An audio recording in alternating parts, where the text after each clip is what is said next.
اعوذ باللہ من الشیطان الرجیم بسم اللہ الرحمن الرحیم یوسف ایہا الصدیق افتنا فی 7 بقرات سمان یأکلہن 7 عجاف و7 سنبلات خضر وأخر یابسات لعلی ارجع الی الناس لعلهم یعلمون صدق اللہ العظیم۔ یوسف ایہا الصدیق، یوسف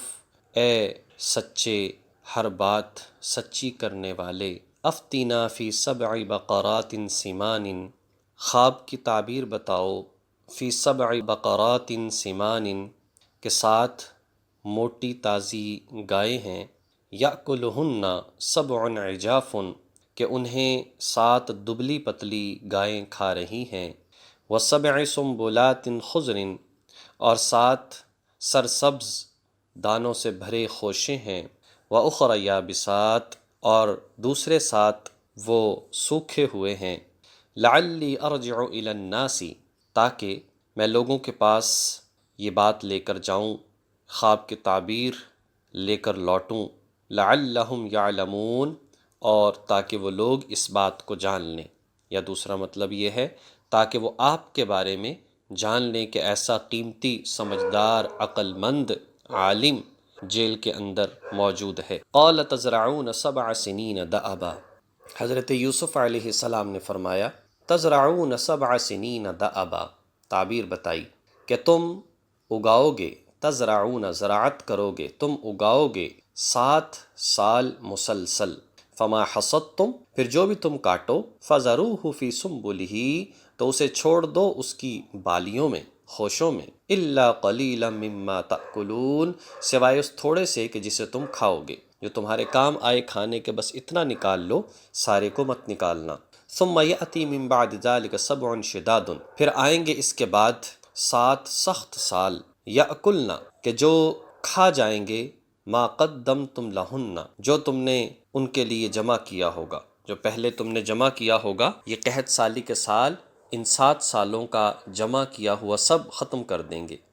الا قلیلا، صرف وہ تھوڑا سا بچے گا، مما تحسنون، کہ جسے تم محفوظ کر سکو گے، گویا کہ دوبارہ تخم ریزی کے لیے، دوبارہ دانہ زمین میں ڈالنے کے لیے، بس یہی تمہارے پاس بچ جائے گا۔ ثم یأتی من بعد ذلک عام فیہ یغاث الناس، پھر اس کے بعد آئے گا ایک ایسا سال کہ جس میں لوگوں پر خوب بارشیں ہوں گی، وفیہ یعصرون، اور وہ خوب اس میں انگور کا شیرہ نچوڑیں گے، یعنی خوب اس میں رس نچوڑیں گے۔ اس سے قبل بات جو بادشاہ تھا اس کے خواب کی تھی، اس نے خواب دیکھا اور اس کے بعد اب اس کی تعبیر چاہتا تھا، اس نے معبرین کو بلایا تو سب نے معذرت کی۔ دراصل اللہ تعالیٰ کی ذات نے ایک بہانہ بنانا تھا یوسف علیہ السلام کی رہائی کا۔ جب بات چل رہی تھی اور انہوں نے معذرت کی کہ ہم تعبیر نہیں بتا سکتے، تو ان میں کام کرتا ہوا وہ ساقی بھی تھا، اس کے کان میں جب یہ بات پڑی تو اس نے کہا کہ میں ایک ایسے شخص کو جانتا ہوں جو خواب کی تعبیر بتائے گا، چنانچہ مجھے بھیج دو، اور ایک سرکاری فرمان کے ذریعے سے جب میں جاؤں گا تو پھر واقعتاً میری ایک اہمیت بھی ہوگی، جیل والے بھی مجھے نہیں روکیں گے اور یوسف بھی بات بتا دیں گے۔ چنانچہ ایسا ہی ہوا، وہ گئے اور جا کر کہا آپ تو بہت سچے ہیں، ہمیں ہمارے خواب کی تعبیر بتائیے۔ تو حضرت یوسف علیہ السلام نے سارے خواب کو سنا اور اس کے بعد تعبیر بتائی، فرمایا کہ دیکھو جو تم نے یہ دیکھا ہے کہ 7 موٹی تازی گائیں ہیں، اس کا مطلب یہ ہے کہ تم 7 سال خوب زراعت کرو گے، خوب زراعت کرو گے۔ پھر جو تم نے دیکھا کہ 7 دبلی پتلی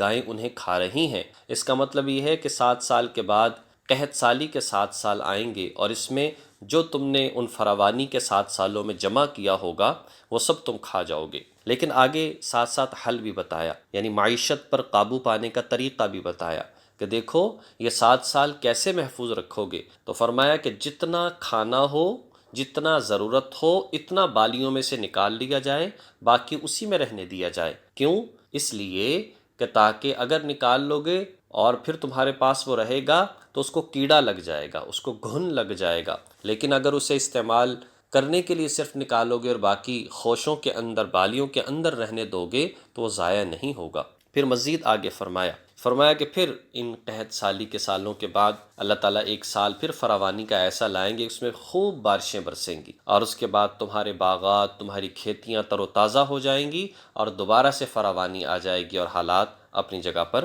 واپس آ جائیں گے۔ تو ساری بات کا خلاصہ ایک تو خواب کی تعبیر بتا دی، مقصد کیا ہے، تاکہ ایک تو تعبیر انہیں پتہ چل جائے، یہی پھر ایک وجہ بن گئی، اور یوسف علیہ السلام جو ہے اگلی آیات کے اندر آئے گا کہ ایسا سمجھدار بندہ، ایسا سمجھدار کہ تعبیر بھی بتائی، ایسا عقل مند کہ طریقہ بھی بتایا کہ نظام چلانا کیسے ہے۔ تو اس طرح کے بندے کو جیل میں نہیں ہونا چاہیے، اس کو تو معیشت کا نظام سونپ دینا چاہیے۔ چنانچہ حضرت یوسف علیہ السلام نے اس انداز سے انہیں تعبیر بتائی، اور اللہ رب العزت نے ایک رہائی کا ذریعہ بنا دیا۔ اس سے جو بات سمجھ میں آئی، انسان کا سچا ہونا، انسان کے پاس علم کا ہونا، انسان کو بہت ساری مشکلات اور پریشانیوں سے بچاتا ہے، اور انسان کو گمراہی سے بچاتا ہے، انسان کے لیے آسانیاں پیدا کرتا ہے۔ اللہ تبارک و تعالی ہمیں بھی اسی طریقے سے دین کا علم حاصل کرنے کی، سمجھنے کی توفیق عطا فرمائے۔ وآخر دعوانا ان الحمد للہ رب العالمین۔